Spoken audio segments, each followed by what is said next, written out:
Ya, Assalamualaikum warahmatullahi wabarakatuh. Selamat sore, salam sejahtera buat kita semuanya.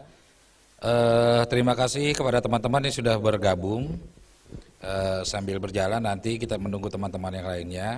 Di sini sudah hadir narasumber kita, Mas Gunawan Wicaksono. Kita semua sudah mengenal siapa beliau, sepak terjang beliau dalam dunia fotografi dan sebagainya. Nah, hari ini kita sampai kepada pertemuan kesekian, pertemuan kedua workshop fotografi. Nanti kali ini Mas Gunawan akan membawakan materi tentang teknik, genre dan sebagainya. Kalau kemarin kan sebagai introduce, Mas Gunawan sudah menyampaikan tentang sejarah fotografi baik di tingkat nasional maupun di internasional. Nah, mulai hari ini dan kedepannya kita sudah mulai nih teknik dan sebagainya. Jadi untuk teman-teman yang mengikuti workshop ini jangan sungkan-sungkan untuk berinteraksi nanti dengan Mas Gunawan. Silahkan sampaikan kalau misalnya ada pertanyaan atau pengalaman dan sebagainya, atau ya mau sharing gitu kan, Mas waktu kemarin saya foto kok begini gini dan sebagainya, bisa disampaikan gitu kan. Nah, nanti juga kedepannya kita akan buatkan grup atau kita buatkan forum komunikasi untuk teman-teman semuanya bisa berkomunikasi secara langsung dengan para narasumber, yaitu Bapak Yusuf Raharjo dan Mas Gunawan Wicaksono. Oke, untuk tidak berpanjang-panjang, saya sampaikan langsung saja, saya serahkan forum ini ke Mas Gunawan Wicaksono. Monggo Mas, silakan.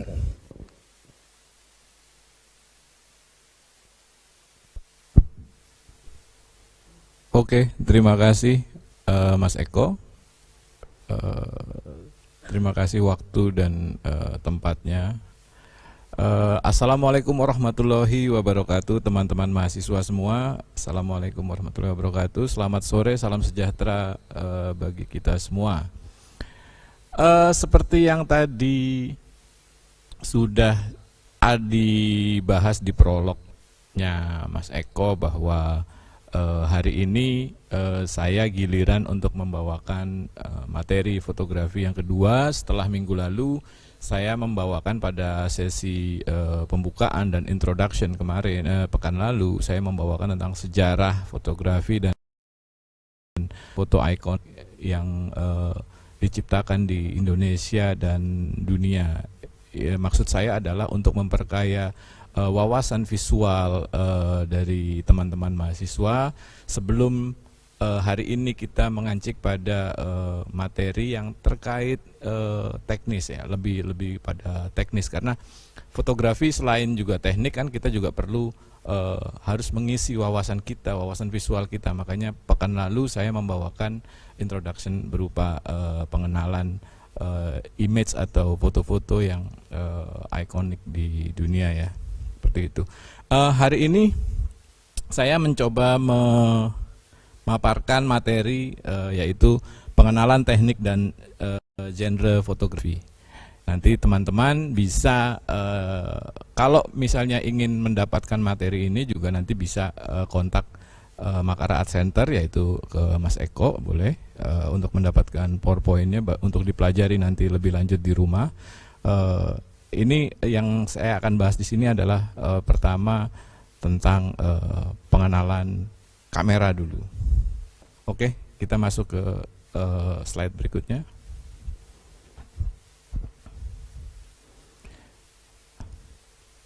Next, berikutnya. Oke.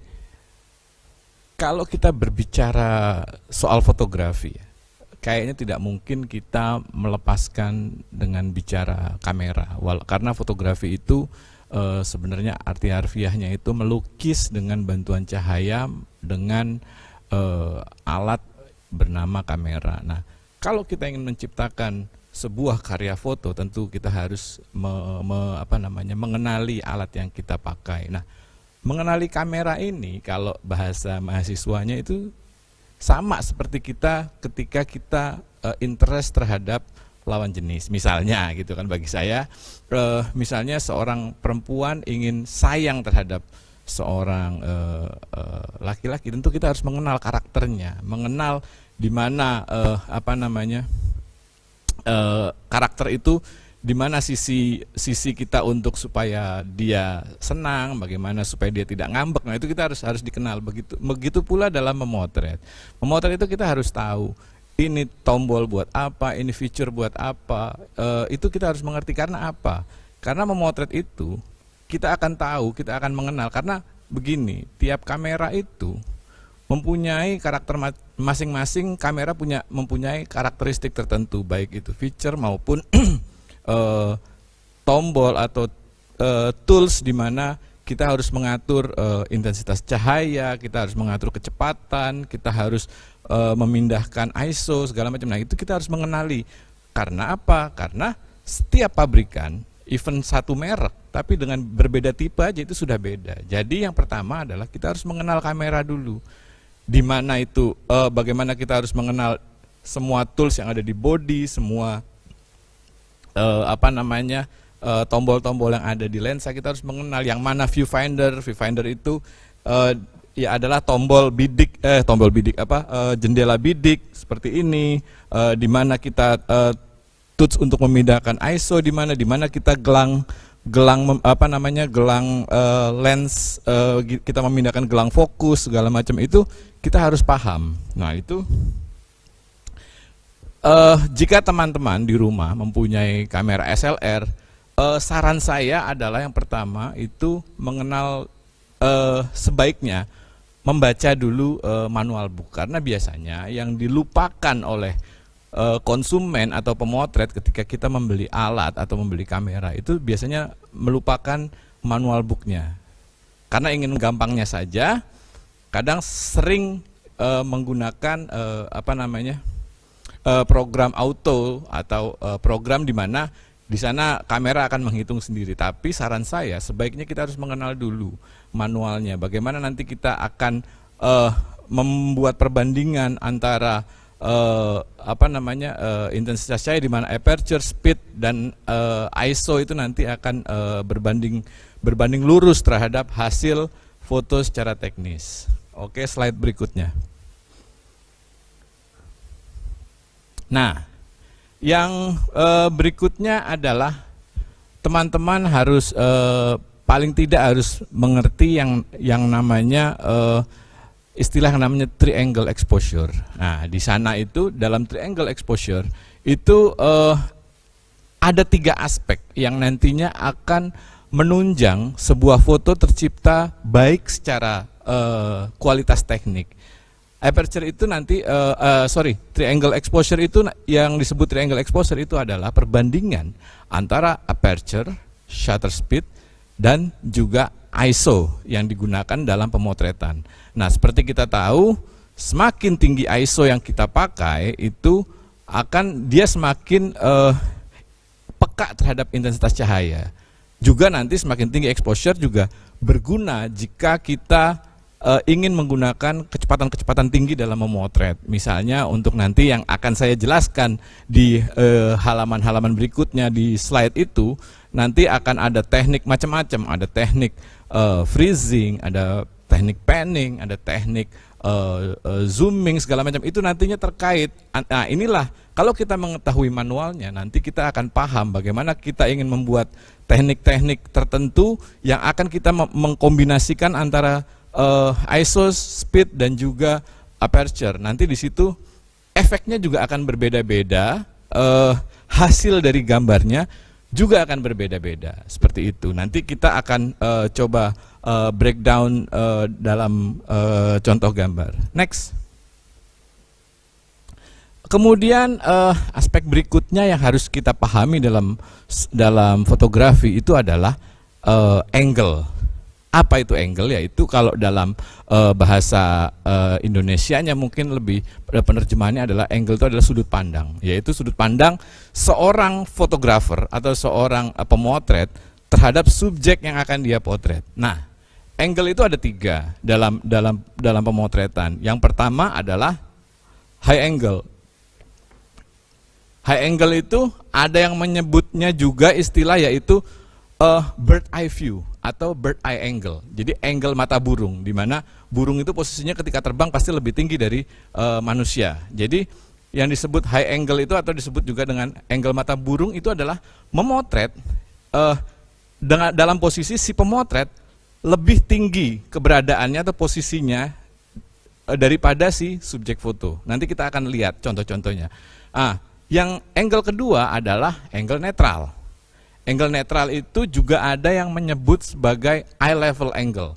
Jadi angle yang sesuai dengan sudut pandang mata. Artinya netral itu dia tidak artinya sejajar antara pemotret dengan subjek yang akan kita potret, seperti itu. Nah, angle ketiga itu adalah low angle. Low angle itu adalah posisi di mana si pemotret dalam memotret subjek, dalam mengeksekusi subjek itu posisinya lebih rendah dari si subjek. Jadi misalnya ya, saya ingin memotret. Posisi ketika saya ingin memotret dengan menggunakan high angle, tentu saja saya harus naik, bisa naik ke bangku, bisa naik ke tangga yang lebih tinggi. Jadi posisi saya si pemotret adalah lebih tinggi dari seorang dari subjek fotonya. Nah, kalau yang angle netral kita sejajar mata, artinya si pemotret itu posisinya sejajar dengan tingginya atau posisi dari kedudukan si subjek foto. Begitupun kalau di low angle itu juga dikenal sebagai frog eye angle atau angle mata kodok. Nah, otomatis dengan low angle posisi kita harus lebih rendah dari subjek. Misalnya si subjek berdiri, kita mau mengambil dengan low angle, itu pasti kita harus lebih rendah dari subjek. Bisa kita merendahkan diri dengan jongkok, bisa kita juga sambil duduk, atau bahkan tiduran, yang begitu ekstrimnya, karena ingin mendapatkan efek-efek tertentu dalam sebuah pemotretan. Itu nanti akan menimbulkan gambar yang kesannya akan berbeda-beda. Nanti kita lihat dalam contohnya. Oke. Next. Nah, ini kita bisa lihat di depan di materi, kita melihat perbedaan dari pemotretan sebuah subjek foto, yaitu petani kacang panjang. Kita lihat ya di sini. Tempat sama, kita saya memotret momen si petani sedang memanen kebun kacang panjang ini, tempat sama. Saya ambil posisi saya memotret dengan 3 angle. Yang pertama adalah high angle. Saya mengambil posisi saya lebih tinggi dari sang petani yang sedang memanen kacang panjang. Ya kan? Kemudian saya berpindah, saya mengubah posisi saya memotret, yaitu saya menggunakan angle netral, yaitu posisi di mana saya berdiri sama tinggi dengan si petani itu. Itu yang tengah kiri itu fotonya yang netral. Begitupun ketika saya ingin mengambil memotret, saya ingin mengubah angle saya ketika dia memanen, tapi saya posisinya dengan low angle, hasilnya yang kanan bawah itu. Seperti itu. Jadi teman-teman bisa melihat di sini bagaimana perbedaan hasil dari pemotretan menggunakan high angle, neutral angle, dan low angle. Mana yang lebih baik? Itu mana suka. Artinya gini, teman-teman, namanya fotografi. Fotografi itu adalah bidang seni ya, saya bilang dari kemarin juga. Seni itu sifatnya mana suka atau arbitrer. Kita tidak bisa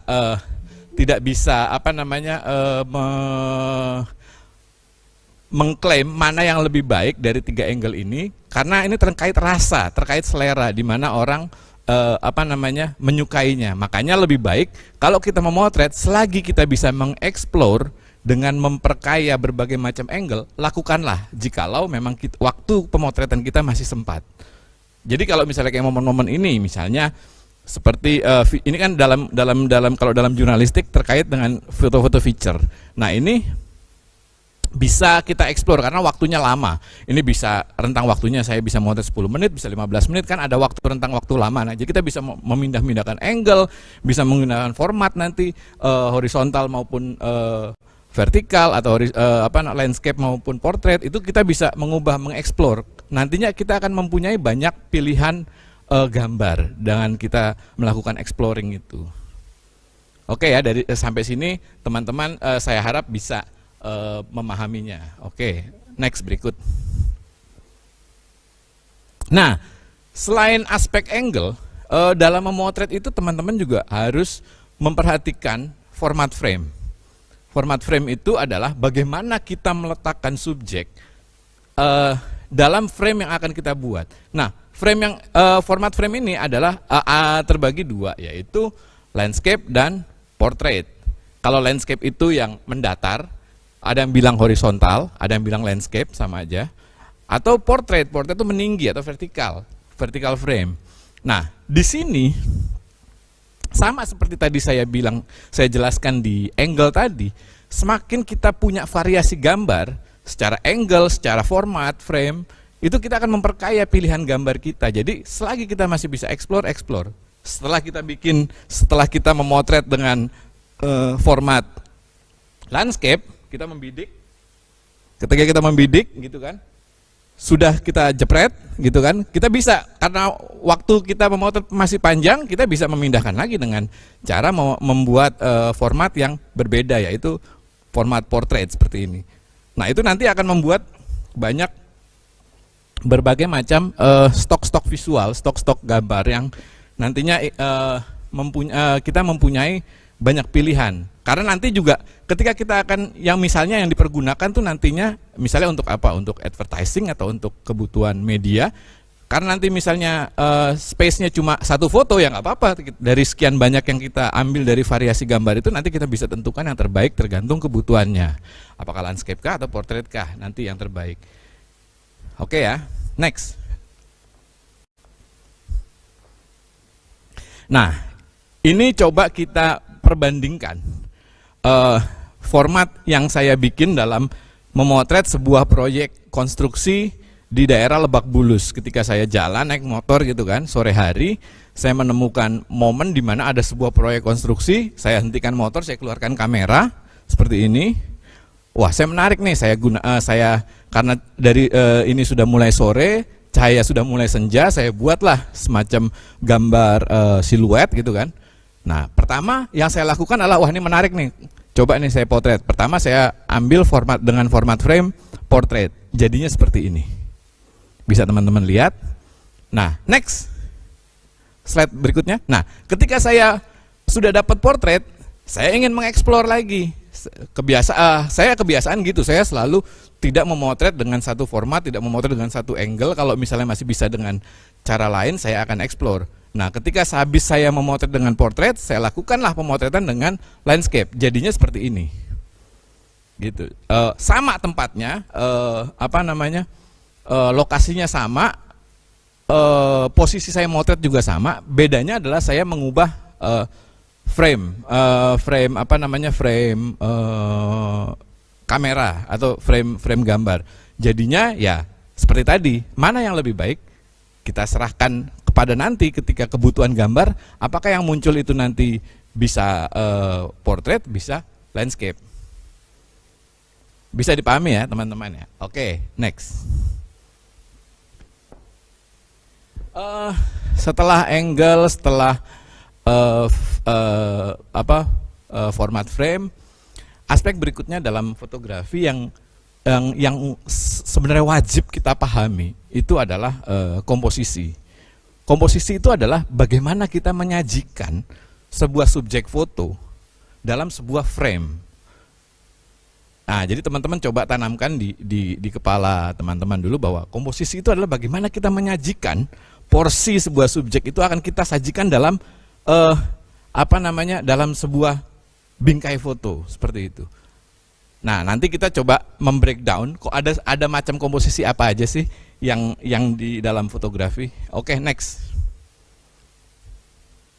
Nah, yang pertama itu adalah kita mengenal komposisi terpusat atau centering, atau ada yang bilang juga komposisi simetris. Nah, dalam sebuah frame foto itu kan teman-teman coba di slide sebaliknya yang tadi agak-agak mundur satu. Nah, yang di kiri, di kiri dua gambar di kiri itu yang ada titik merahnya dua. Itu coba kita lihat, itu kan ada yang namanya garis imajiner. Nah, garis imajiner itu adalah garis yang ada di dalam viewfinder, biasanya di dalam viewfinder kamera, itu ada viewfinder. Jadi untuk mengkomposisikan, meletakkan subjek foto dalam sebuah komposisi, itu ada garis panduannya, itu disebut yang biasa disebut dengan garis imajiner. Tentu saja ketika fotonya jadi ya tidak muncul garis tersebut dalam foto, tapi paling tidak kita bisa itu menjadi patokan bagaimana kita akan menyajikan sebuah subjek foto dalam menu sebuah frame. Oke, gambar tadi. Next. Nah, seperti ini. Komposisi terpusat adalah kita meletakkan sebuah point of interest. Point of interest itu adalah di mana unsur yang paling penting dalam sebuah foto yang ingin kita sajikan dalam sebuah image. Nah, dalam komposisi centering, point of interest atau subjek foto itu kita letakkan tepat di tengah-tengah komposisi. Paham ya teman-teman ya? Jadi kalau komposisi terpusat atau centering atau yang disebut juga simetris, itu kita meletakkan subjek tepat di tengah seperti ini. Ketika posisi si atlet wushu itu salto ke atas, nah posisi ini ini saya potret waktu itu di SEA Games Singapura waktu itu. Ahmad Ulaifi, atlet Indonesia yang melakukan manuver ke atas, saya bekukan di atas pas di tengah-tengah seperti itu. Nah itu ini disebut komposisi terpusat atau centering. Begitu juga ketika saya pagi-pagi melihat lalat yang di depan halaman rumah saya komposisikan, dia di tengah, saya eksekusi. Nah itu meletakkan point of interest pada tengah-tengah itu adalah membuat foto dalam komposisi terpusat. Oke ya, paham ya? Next. Nah, jika tadi adalah ada komposisi terpusat,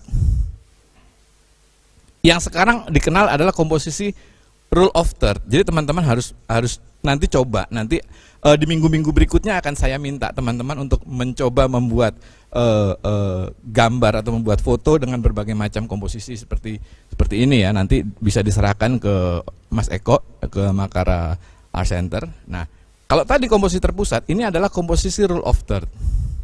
Komposisi rule of third, coba balik lagi ke dua slide sebelumnya yang ada ya ini, yang masih yang kiri ya. Kita lihat di komposisi rule of third ini adalah, coba kita lihat di gambar yang ada titik duanya itu kan dibagi, ada garis imajiner yang membagi sebuah frame foto menjadi seolah-olah jadi 9 zona. Zona 1, zona 2, zona 3, kita bisa perbandingan ya, atas 1, 2, 3, 4 sampai zona 9. Nah, di mana yang dimaksud rule of third? Nah, rule of third itu yang dimaksud rule of third itu adalah kita meletakkan sebuah point of interest dalam gambar atau subjek foto itu sepertiga bidang.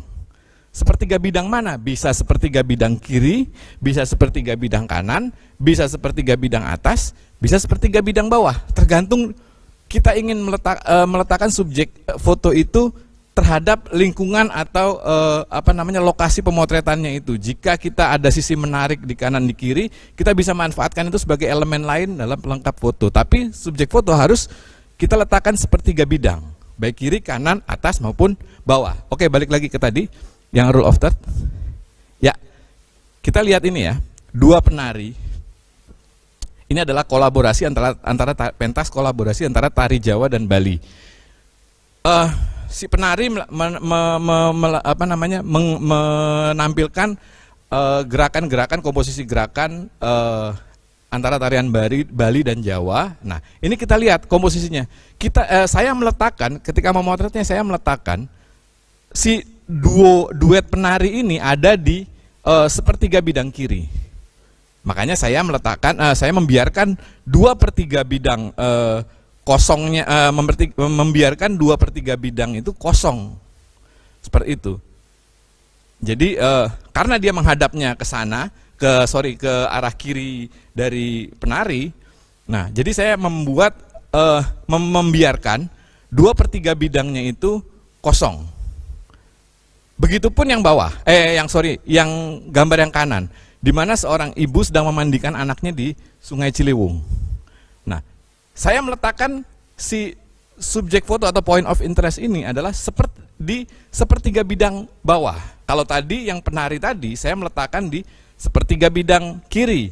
Kalau sekarang saya meletakkan di 1/3 bidang bawah. Seperti itu. Ini sama-sama komposisi rule of third. Bisa ya dipahami ya. Udah mulai tuh kelihatan kan beda di mana komposisi centering dan komposisi rule of third. Oke, next.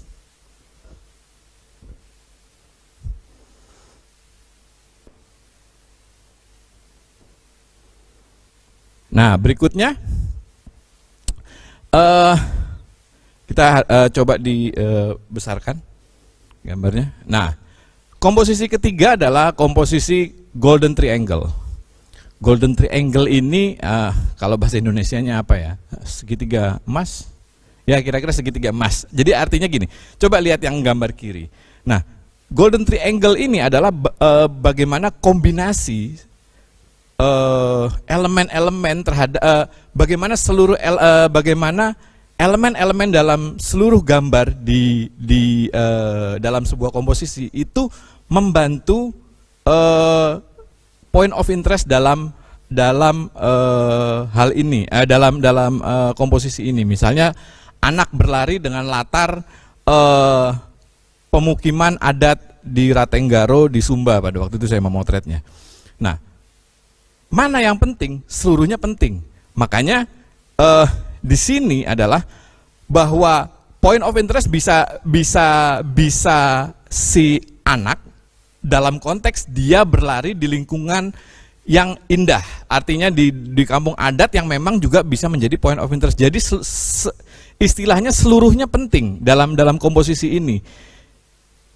Bisa dipahami ya. Makanya golden triangle itu membentuk garis semacam yang bawah itu ada unsur yang pentingnya, ada unsur orangnya penting, ada unsur muara sungai yang menghadap ke laut ini, pertemuan antara laut dan sungai ini, airnya ini, itu juga penting. Unsur rumah adatnya atau kampung adatnya juga penting juga. Jadi bisa dibilang bahwa seluruh subjek dalam komposisi ini adalah semuanya penting. Tapi bisa kita breakdown satu-satu di mana kita bisa meletakkan sebuah manusianya di mana, kampung adatnya yang merupakan elemen penting berikutnya di mana, dan ada garis juga yang ada kurva setengah lingkaran juga yang membentuk aliran sungai dalam gambar ini. Seperti itu, komposisi golden triangle. Next. Komposisi berikutnya yaitu komposisi balance. Nah, ini rada beda sama kalau tadi centering itu adalah komposisi yang terpusat. Nah, kalau ini adalah komposisi balance. Balance itu seimbang. Komposisi seimbang ini adalah ada subjek, bisa dia subjek nyata atau subjek imajiner, misalnya seperti bayangan yang di samping itu, bayangan si laba-laba yang di samping itu bahwa bentuk aslinya adalah laba-laba yang ada di kiri si gambar nyata itu, tapi ada komposisi garis di mana seolah dia membelah komposisi yaitu garis dari tulang daun itu, dan kemudian ada refleksi dari bayangan laba-laba itu yang terefleksikan dalam daun itu. Jadi seolah-olah membagi rata gambar ini secara seimbang. Jadi seolah-olah ada dua subjek foto atau dua point of interest. Jadi terbagi dua dalam satu komposisi, tapi dia seimbang kiri kanannya, kira-kira seperti itu. Begitupun yang bayi di kanan itu, kita bisa lihat bahwa gambar si bayi nyatanya itu adalah yang atas. Ketika dia menengok ke cermin di mana dia duduk, itu adalah image dari pantulan atau refleksi dari cermin. Tapi ketika dibagi dalam komposisi itu dibagi dua, seperti itu. Jadi ini yang disebut komposisi seimbang atau balance. Bisa ya di pelan-pelan dimasuk ke teman-teman. Oke, berikutnya. Nah, ada lagi komposisi yang namanya leading the lines.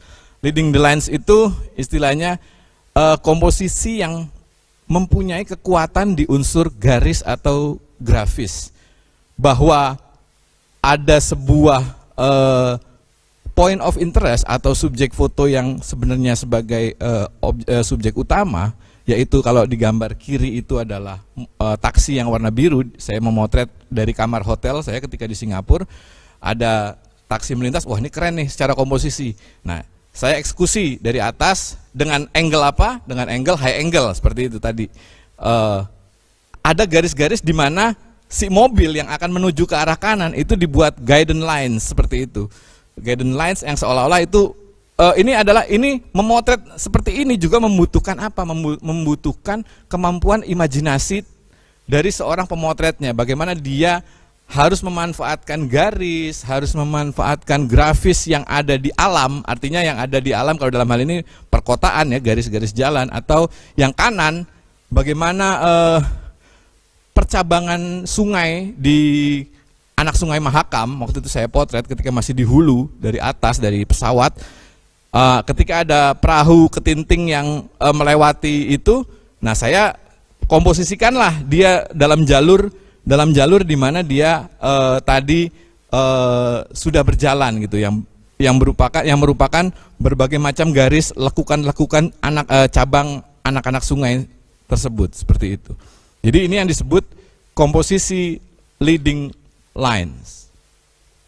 Oke, next.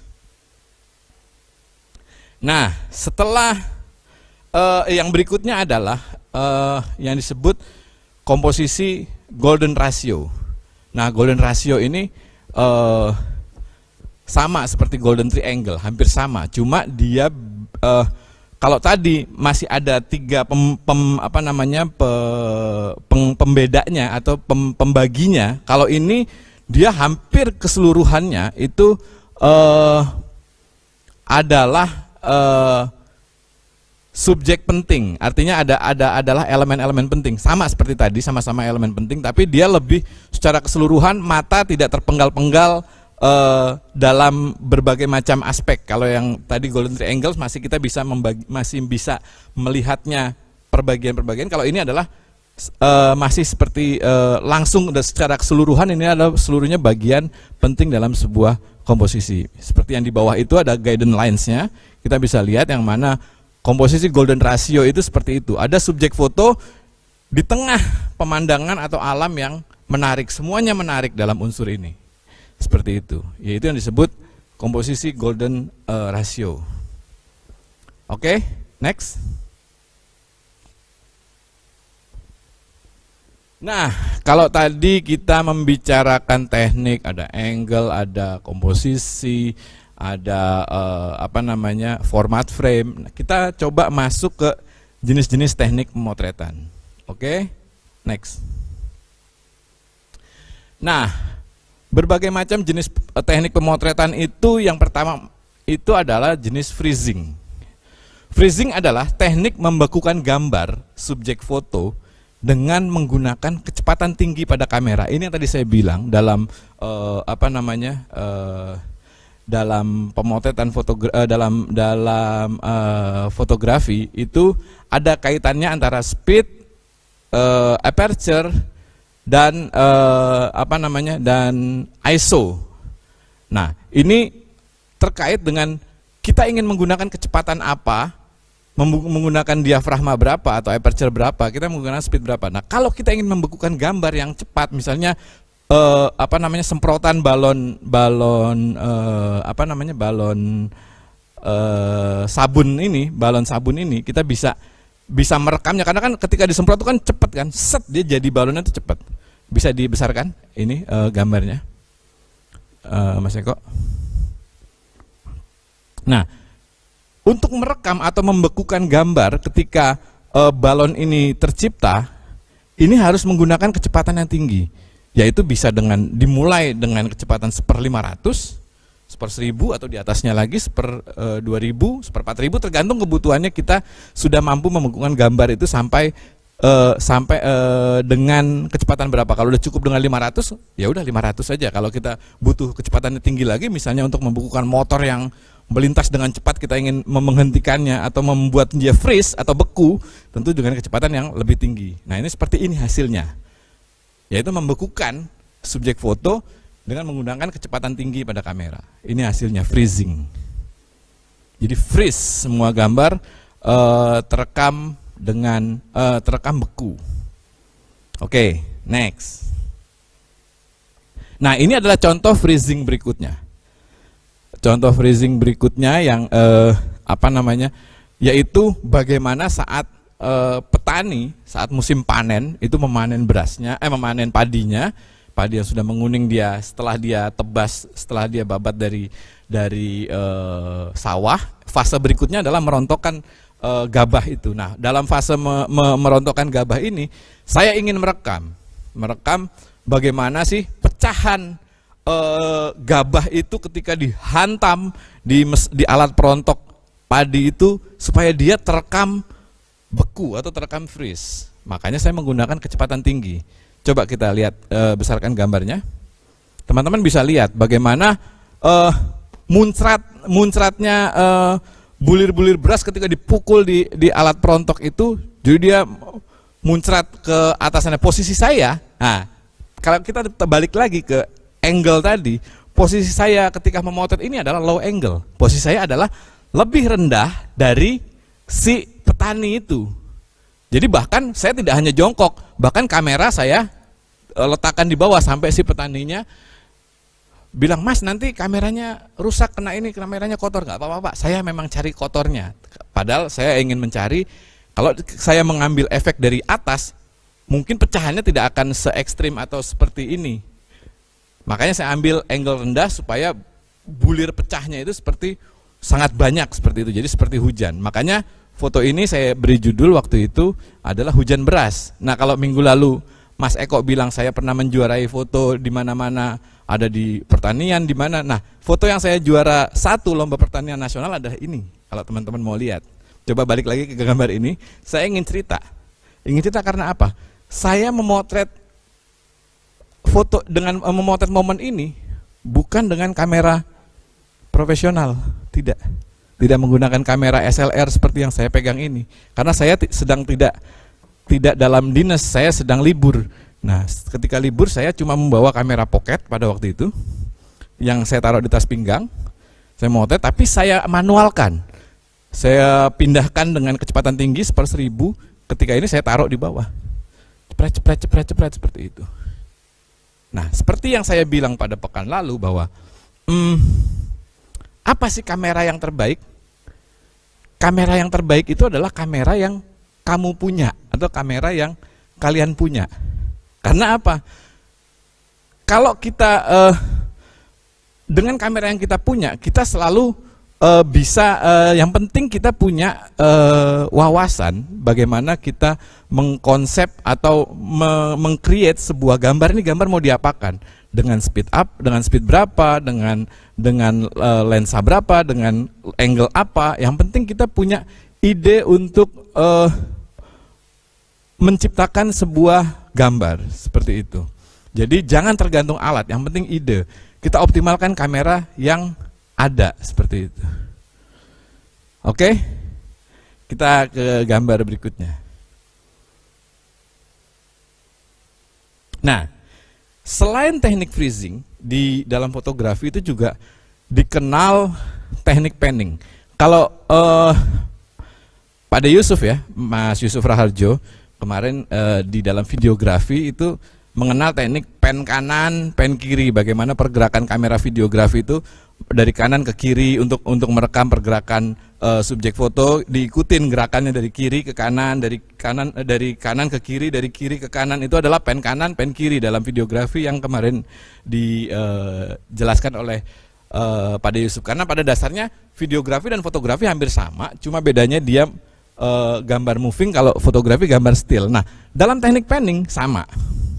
Pada prinsipnya hampir sama kamera video. Hanya apa yang disebut teknik panning itu adalah merekam subjek foto itu kita merekamnya secara freeze, tapi dengan mengikuti pergerakan mengikuti pergerakan alur dari si subjek utama atau subjek foto itu, dengan mengikuti pergerakannya, baik dia gerak ke kiri, baik dia gerak dari kiri ke kanan atau dari kanan ke kiri. Syaratnya cuma itu. Kalau panning itu adalah ada pergerakan dari subjek foto dari kiri ke kanan dan kanan ke kiri. Hanya saja adalah syaratnya kita harus menggunakan speed kamera yang rendah. Karena nanti ketika kita melakukan pergerakan dari kiri ke kanan atau dari kanan ke kiri, nanti subjek foto yang kita ikutin dia akan terekam freeze, tapi background yang kita lewati itu terjadinya blur. Karena kita dengan kecepatan rendah. Yang kita ikuti adalah speednya dari si subjek foto. Sambil kita mengikuti gerakan, sambil kita menjepret shutter kamera, jepret, jepret gitu kan, jepret seperti itu. Hasilnya seperti tadi, coba bisa kita lihat. Ini adalah dengan menggunakan yang tadi, dengan kecepatan rendah. Ini saya memotret si pelari ini, Trianingsih, ini jagoan maraton Indonesia, tak terkalahkan dari sekian banyak SEA Games. Dia pelari maraton legend Indonesia. Ketika dia dapat emas pada waktu itu di Singapura. Dia lari dari kiri ke kanan, ya kita ikutin motretnya seperti tadi dengan speed rendah, cepret gitu. Cepret. Cepret seperti itu. Jadi sambil kita mengikuti pergerakan subjek foto, sambil kita mencet shutter kamera. Jadi terekamnya seperti tadi. Cepret, cepret. Nah, kalau teman-teman mau mempraktekkan, coba minggu depan coba kirim ke Mas Eko, nanti kita review bareng-bareng. Tapi tentu saja teman-teman jangan mudah putus asa ketika mempraktekkan teknik-teknik yang nanti saya akan jelaskan, teknik-teknik tinggi yang lainnya. Jangan putus asa jikalau percobaan pertama gagal, tapi coba terus saja. Dulu saya juga belajarnya seperti itu. Bahkan dulu saya belum zaman digital ketika belajar kamera, masih zaman film. Itu boros banget film ketika belajar, gagal, roll ini gagal, besok beli lagi, coba lagi, berhasil, lama-lama berhasil. Makanya dalam fotografi itu ketika kita belajar teori, iya, tapi praktek jauh lebih penting karena itu nanti akan yang mengasah ketajaman, kepekaan dan kelihayan kita dalam mengeksekusi sebuah momen atau sebuah peristiwa. Seperti itu. Next. Nah, sama. Kalau tadi adalah atlet lari yang bergerak dari kiri ke kanan, kalau ini kebalikannya dari kanan ke kiri. Pokoknya panning itu syaratnya adalah ada pergerakan subjek dari kiri ke kanan atau kanan ke kiri. Nah, kita caranya mengikuti si subjek dengan merendahkan speed kamera, bisa 1/60, bisa 1/30, tergantung kebutuhannya dan tergantung kecepatannya. Semakin dia cepat dengan kita menggunakan speed tertentu, dia akan semakin membuat blur. Nah, kalau ini yang terekam freeze adalah yang pesepeda yang belakang. Ketika dia sedang bermanuver dalam sebuah tikungan, yang speednya atau speednya sinkron dengan pergerakan kamera kita, itu yang akan terekam freeze. Tapi yang lebih cepat dari kamera kita, dia akan terekam blur. Seperti yang depan, bisa jadi dia lebih cepat dari pergerakan kamera saya, seperti itu. Nah, pokoknya mazhabnya panning adalah ada pergerakan subjek dari kiri ke kanan dan kanan ke kiri, dan kita harus mengikuti dalam mengeksekusinya, mengikuti flow dari si subjek foto sendiri. Nah, momen ini saya potret nggak jauh nih, ini di UI, di hutan kota UI. Waktu itu ada acara saya lupa dulu. Ada acara kompetisi cross country lah, nomor sepeda cross country. Saya potret di hutan UI ini. Saya potret. Jadi tidak jauh-jauh dari lingkungan tempat teman-teman bersekolah atau kuliah. Oke, next. Nah, kalau yang tadi tekniknya adalah teknik panning, tadi udah sebelumnya adalah freezing. Nah, sekarang adalah teknik blurring. Nah, teknik blurring ini adalah teknik merekam subjek foto dengan menggunakan kecepatan rendah. Sama ya seperti tadi panning dengan kecepatan rendah. pada pemotretan jenis ini harus mengandung elemen-elemen bergerak pada komposisi foto. Nantinya elemen-elemen yang bergerak tersebut akan terekam blur pada saat terjepret. Nah, jadi bedanya dengan membuat panning, walaupun dia sama-sama dengan kecepatan rendah, bedanya adalah kalau tadi kita mengayun, kita motretnya mengayun atau mengikuti flow dari pergerakan si subjek. Kalau ini kita statis motretnya, kita harus diam. Justru kita harus jangan bergerak sama sekali karena kita mengandalkan ada elemen lain yang akan bergerak, tapi justru point of interestnya adalah justru subjek yang diam. Dalam hal ini adalah tunawisma yang tertidur di peron stasiun. Ini pada waktu itu sebelum sebelum PT KAI berbenah, masih banyak waktu itu ini tahun 2007 saya potret, masih banyak tunawisma yang tidur di stasiun pada waktu itu. Nah, si kereta yang bergerak itu akan terekam blur, tapi subjek yang tertidur dia tentu akan diam. Jadi ada efek pergerakan, ada moving effect di sini. Bisa ya teman-teman bisa teman-teman rasakan ya bedanya panning tadi kan, walaupun sama-sama dengan menggunakan kecepatan rendah, tapi efeknya beda. Efek dari gambarnya yang tercipta itu beda. Next, berikut. Nah, sama. Kalau tadi orang yang tertidur, kalau ini adalah bagaimana penjual sayur menggelar lapaknya di sekitar rel kereta yang tentu saja membahayakan pada waktu itu. Nah, sama, saya juga menggunakan kecepatan rendah sehingga kecepatan kereta yang lewat itu akan terekam blur karena dia bergerak. Sedangkan yang subjek-subjek seperti tukang sayur yang dia relatif diam di tempat, dia akan terekam statis atau terekam freeze. Nah, ini yang disebut dengan menggunakan teknik blurring. Kita menggunakan speed rendah, kita memotret juga dengan statis. Kalau ini tadi kita balik lagi ke angle, saya menggunakan high angle. Saya ada di atasnya dari para pedagang sayur ini, gitu kan. Saya di atasnya, saya terekam, saya biarkan kereta lewat dengan speed rendah, jadinya seperti ini. Dengan teknik apa? Teknik blurring. Oke ya, udah mulai di terbreakdown ya. Ada teknik freezing, ada teknik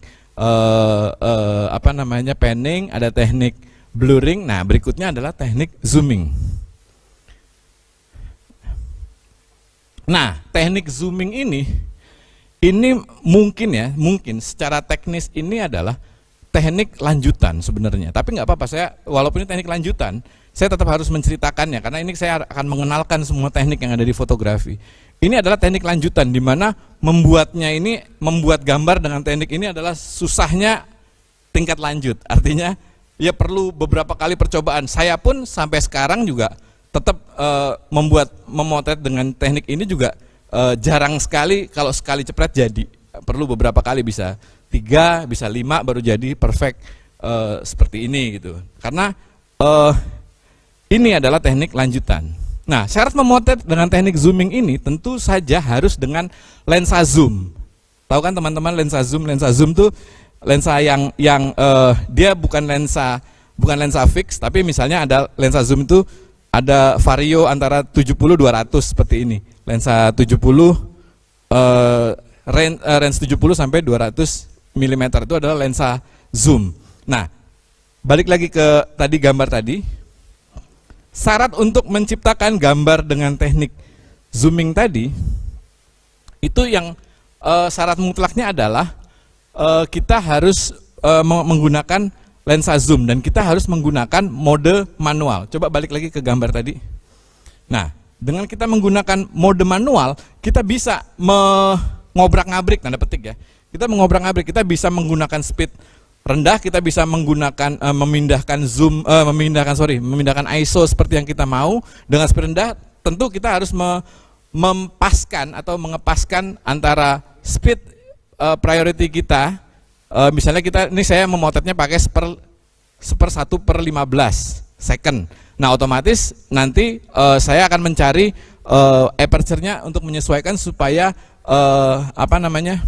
intensitas cahaya nanti akan terekam secara normal seperti itu. Nah, dalam teknik zooming ini yang syaratnya yang pertama kita harus memanualkan semuanya karena fotografer harus menggunakan kecepatan rendah dan menekan shutter kamera berbarengan dengan menarik gelang zoom pada lensa untuk menghasilkan efek dimensi pada gambar. Nah, teman-teman lihat kan di gambar ini adalah ada efek dimensi di mana ada seolah-olah mata kita masuk pada titik tertentu, ada masuk itu kepada dimensi lain. Nah, itu menghasilkan efek dimensi itu kita harus merendahkan speed kamera dan kita menarik gelang lensanya, gelang zoomnya, kita menariknya berbarengan dengan kita menjepretnya. Edan kan? Edan. Artinya ini adalah untuk membuat tarikan gambar ini stabil untuk di tempat, karena teknik zooming ini syaratnya adalah point of interest harus ada di tengah, karena itu adalah pas di tengah-tengah foto, nantinya akan di tengah-tengah komposisi foto. Nah, ini ribetnya adalah memotret dengan teknik ini kita harus mengunci, istilahnya mengunci, mengkomposisikan. Kita udah mengunci nih subjek yang akan kita incar itu yang mana. Oke, kalau tadi balik lagi ke gambar tadi, yang tadi kita ini adalah yang kita incar adalah si penari kuda lumping tadi. Kita sudah incar di tengah. Nah, ketika kita ingin mengeksekusinya, kita sudah target tuh di wajah dia, kita sudah target. Nah, kemudian sambil kita menjepretnya, nah kita lihat ya di sini ya, kita lihat di sini misalnya nih, sambil kita menjepretnya, kita akan menarik gelang zoom, tarik gelang zoom sambil kita menjepretkan shutter. Jadi kita menjepret, narik, ya kita narik, cepret, narik, cepret, narik, cepret. Nah, syarat supaya gambar itu atau subjek utama tetap di tengah, syarat supaya juga kita meminimalkan shaking, saran dari saya adalah kita tahan napas dan kita harus menempelkan viewfinder itu tepat di kening kita sambil kita menahan napas, sambil kita menarik. Jadi gini, hidung tahan napas. Susahnya di sini, ini adalah teknik lanjutan.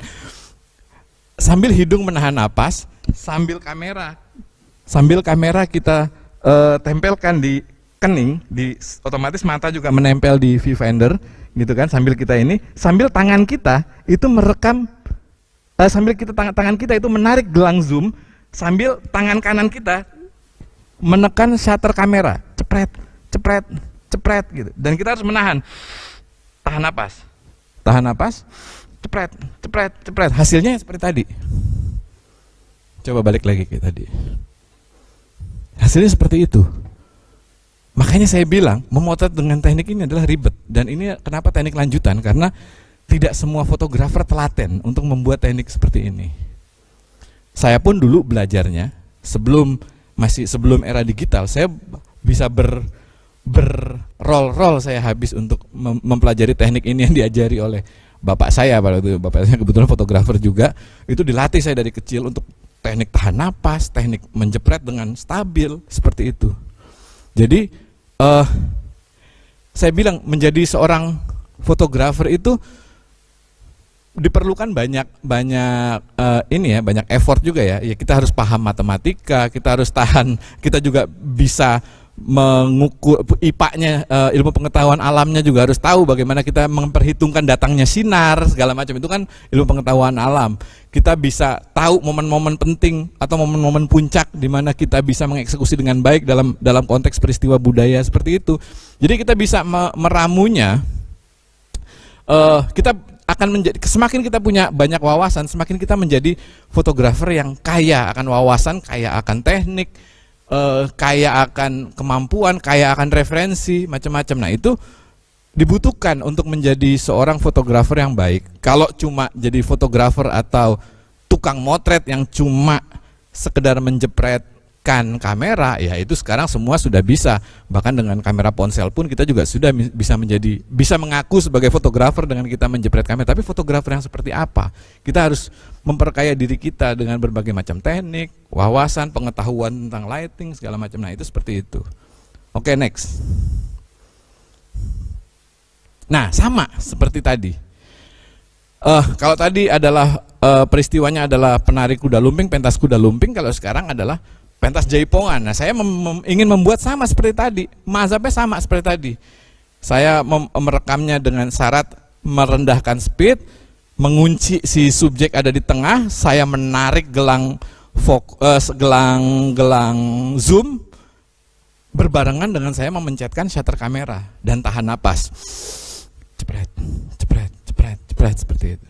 Jadi hasilnya adalah efek dimensi yang kita bisa rasakan, bagaimana mata terbawa, seolah-olah terbawa dalam efek dimensi dari ini. Dan ini bukan Photoshop. Orang bilang kalau sekarang sih juga bisa pakai filter di Photoshop, juga bisa lah membuat efek ini. Tapi ya itu bukan sebuah karya foto kalau menurut saya, karena kalau karya foto ya selesaikan gambarmu di kamera seperti itu. Oke, next. Nah, ini juga teknik lanjutan lagi sebenarnya, tapi nggak apa-apa. Saya akan ceritakan kepada teman-teman teknik setelah zooming yang rada pusing lagi.